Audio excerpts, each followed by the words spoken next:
Good morning, and thank you for tuning into the Andrew Tate Show, brought to you by the GSMC Sport Network. We've got a great show for you guys today. We're going to be covering the Super Bowl, and then depending on how the show goes, we'll dive into ESPN, Fox, and Warner Brothers teaming up for a new streaming service. Then maybe eco-activists who glued themselves to a car showroom floor. And make sure you stick around for later in the show. We'll be diving into the oddities of the day. Before we start, I'd like to ask that you like and follow the show. Also, we get a number of questions from the viewers that come in during the show, so to ensure that your question gets read on the air, I ask that you use the tips and donation link with your question. The tips and donation link is streamelements.com/gsmcsportsnetwork./tip. This puts your question at the top of the list so that I can see it, and it also just really helps the show. Good morning / afternoon, Tate. How are you? Hello, Miss Faith. The Hello. first thing Faith said, Faith and I haven't really talked this morning at all, because we want to talk about the game and everything while on air. But the first thing she said to me is, "You're bald." So I had to explain, so I'll explain to the audience. I am the weird guy that does not shave at all. Never have shaved. I've tried a couple of times, but I just have never been a guy that really shaves or grows a lot of facial hair. So what you saw last week was like 3 weeks of stubble. It literally takes me about 3 weeks to a month to grow that much hair. So about every 3 weeks or once a month, I just cut everything off, and I'm good to go for a few weeks. So, so you'll see different phases between this and what was on Friday throughout this whole show. All right, my girl Faith, talk to me. I'm tired. For one, I'm tired. I stayed up to watch the Super Bowl, and it got to a point where I was just like, you know what? I don't care who wins. I just wish someone will score so I can go to bed. So you were that tired then? Yes. I mean, I saw that it was overtime, and I was like, oh my gosh. And then at one point, I thought it was going to go into double overtime, and I was like, somebody just please score. So wow, that is hilarious. It was a great game. Okay, you were talking about your side where you were watching the game and you were tired and exhausted. Yeah. I missed the game. You missed it? Yes, I did. You missed the biggest event. Okay, let me explain how I missed the game. This sounds absolutely nuts, right? Yeah. So, we always end up bringing up the fact that I live in Europe. Okay, so I timed it out, and I had it set for 7 o'clock Pacific time, I was thinking the game was, which would be 2 a.m. my time. So when I woke up at 3, I figured everything about 3 a.m., the game was over because I timed it wrong. The game started at midnight. So I turned it on, and it was like the Chiefs are champions. I was like, what? So I did not have the drama and the build-up, so I could actually watch it more of a breakdown of the show. So this morning, I've watched the game twice. So look at the look on Faith's face, like, what? Did you just say you watched it twice? I can't believe you missed it, first of all. I slept through that bad boy. Well, I just had it time wrong. I had it in my head. It was 3 a.m. I was going to watch it at 3 a.m. It was actually midnight is when the game started. Yeah. But I still watched the game twice. I still got to see Usher, the halftime. All right, before we dive into the game, you have to tell me, did you watch Usher Or I did watched you watch Usher. SpongeBob? I watched Usher, and what I'm Okay. going to do today, sometime, is I will find the SpongeBob halftime show, and I will watch that as well. Shut up. Are I'm you gonna see really both. going to Yes, find yes, I am. SpongeBob? Yes, I'm going to watch the SpongeBob halftime. I will find it. Wow, that is crazy to me. I I am not don't. seeking out SpongeBob SquarePants halftime show. I don't regret my choice though, because I got to see Usher take his shirt off, and I was happy about that. Really? Okay. Yes. Whew. Okay. Okay. Wait. We just have another conversation in here. When Usher took his shirt off, I'm like, why is he taking his shirt off? Because it's Usher. But I feel a little bit better knowing that you enjoyed it. Okay. I think we've just lost Faith here. So that means I'm not sure if we're still going or. Oh no. Sorry guys, technical difficulties. Okay, sorry. Okay. Wait. Oh, I was just about to log off. So you're there. Okay. Did you hear I'm here. anything I said? Yes, yeah. Oh, you were frozen. Okay, yeah. Sorry, it's raining here, so my internet is probably affected by that. That's awesome. I just kept on talking. I didn't know if you could hear me or not. Sorry, guys. On my side, Faith was just a frozen face. Okay. So, okay, let's dive into the game. Okay. And then we'll talk. We'll go back to Usher taking his shirt off. So in a second here. Okay. Give me your break the game down. Give me your thoughts of the game. Oh, I think I feel like I'm gonna upset people when I say this, but I found this game to be very boring to watch, honestly.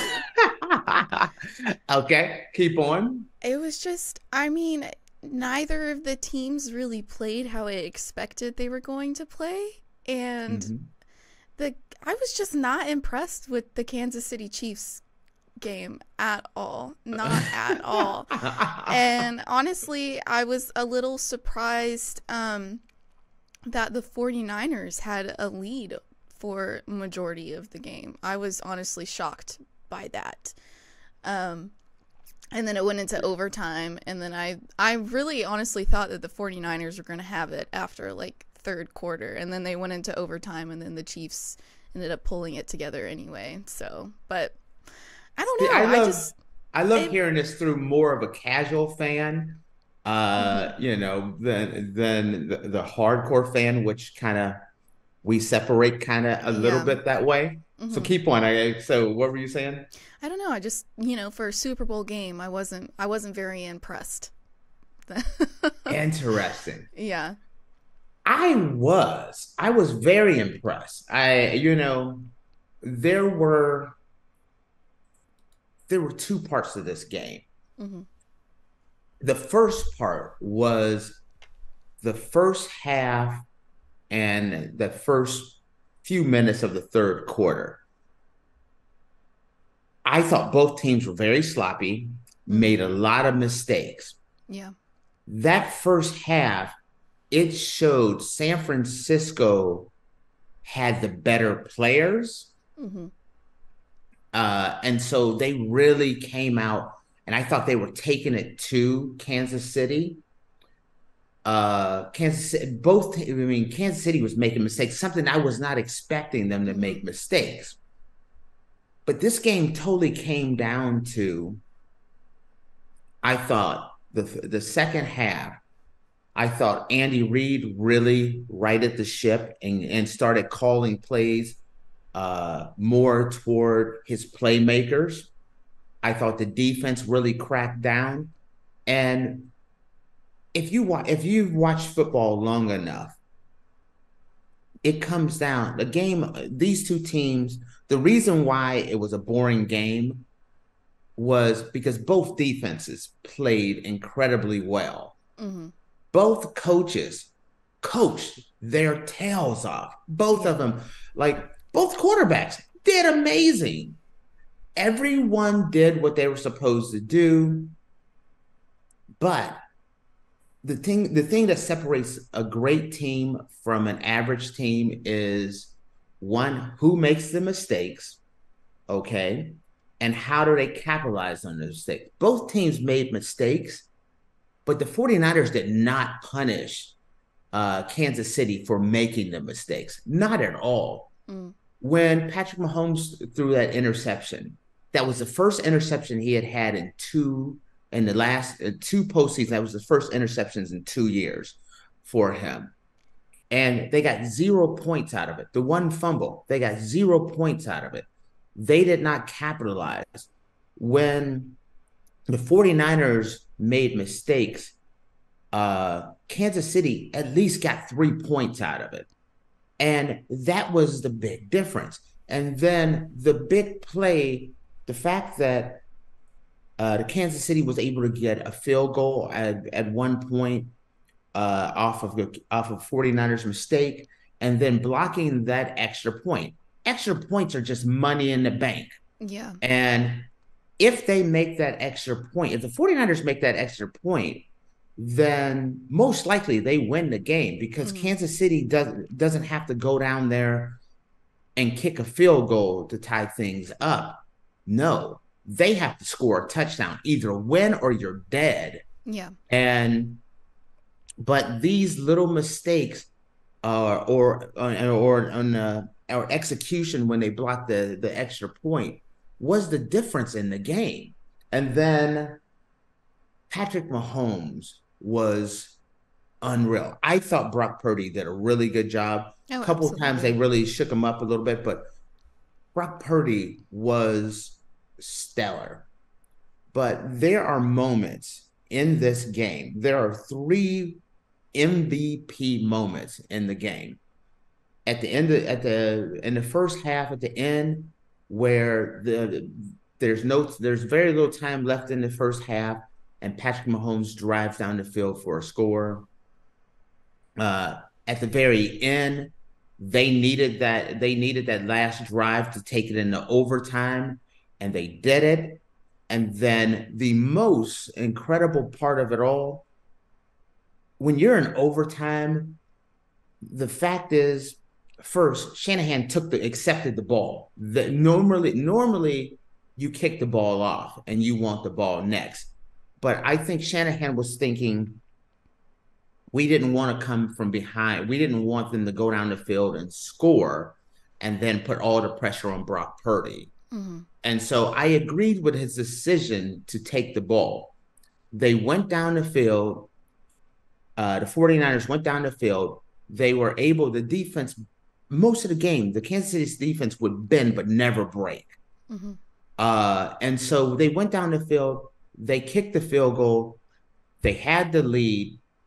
If it wasn't for the new rule, the game would have been over and the 49ers win the Super Bowl. But this new rule came into play. So they kicked it. Now you have Patrick Mahomes.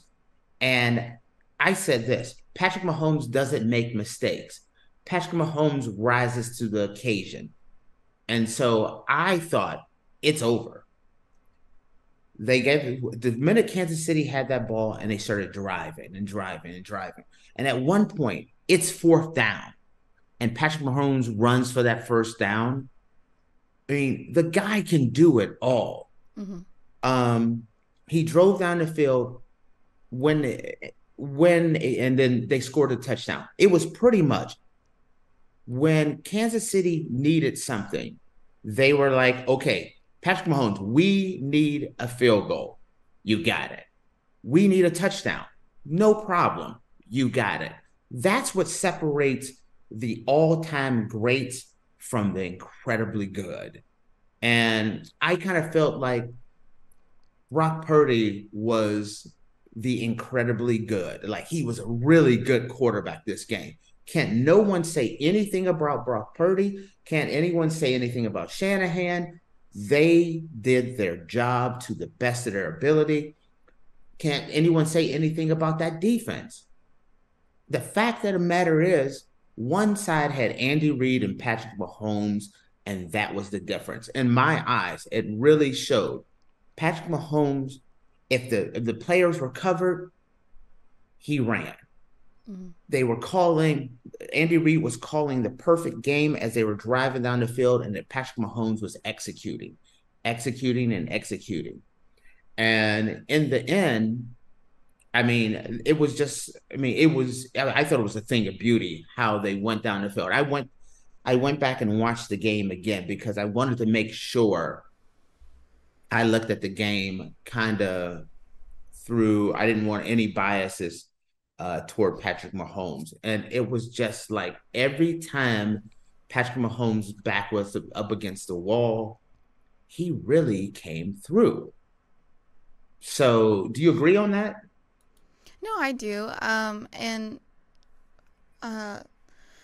I feel like Brock Purdy, I was very impressed with him this game. Absolutely. They did a lot better than they did the past 2 games, and that's like why I said I was honestly kind of surprised of how the game went in the first half, just because of how the 49ers played with the Lions and the Packers and how they just kind of let things happen up until, you know, the second half of the game, and then they would come back and retrieve the points that they had missed. So I really thought it was going to be Kansas City Chiefs were just going to destroy them in the first half. I thought that's what was going to happen, and then that's not what happened. It seemed like it was really the opposite.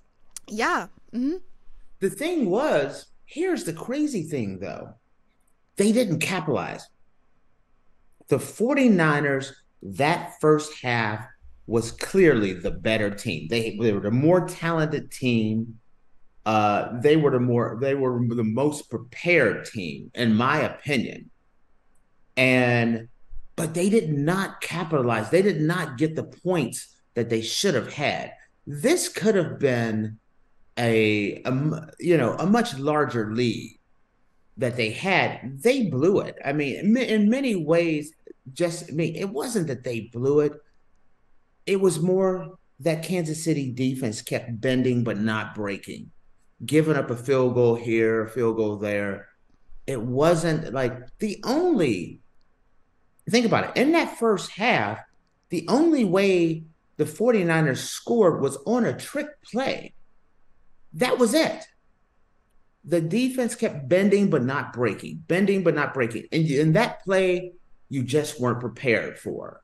You don't expect your wide receiver to throw a touchdown. And Jennings did a great job, but with the exception of a trick play, the defense controlled and was like, okay, we just have to hold serve, get into halftime. Andy Reid kind of like, it was like they calmed their nerves down because there was jitters. I felt like more on Kansas City's side where they were making the major mistakes.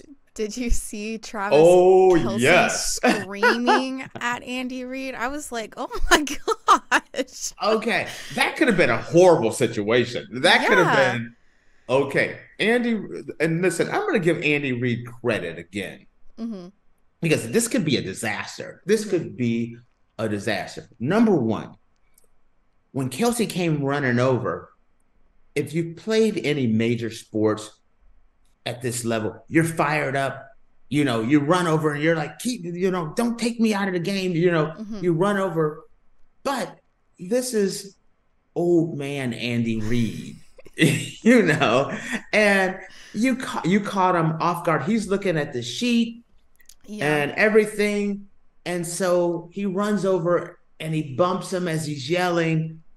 And Andy Reid stumbles, he drops the clipboard. Then the other guy comes in and like pulls him off like he's trying to attack him. And that looked bad.